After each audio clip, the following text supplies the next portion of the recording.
Alright, now we're to the twisted cable stitches. These are twisted stitches.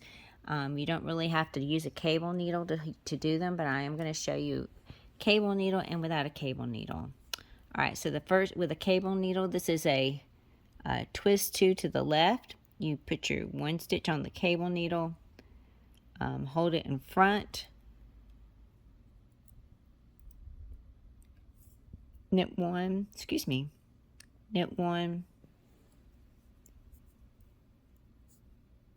and then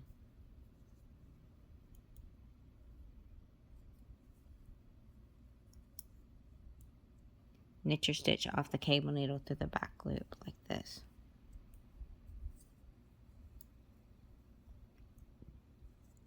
And that's what it looks like.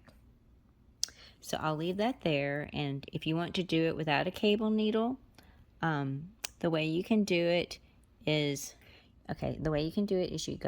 you actually just go through the back of the second stitch here,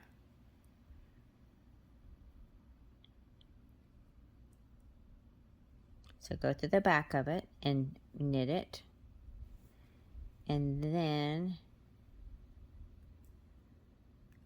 don't pull anything off your needle yet, and then come through the first stitch and knit the first stitch like this. Whoops, don't split the yarn. Knit the first stitch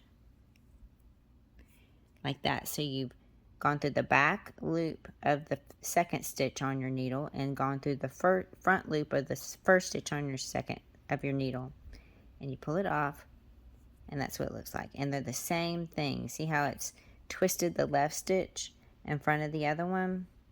See, the left stitch is in front. It's just another way to do it without a cable needle. Don't always have to have a cable needle.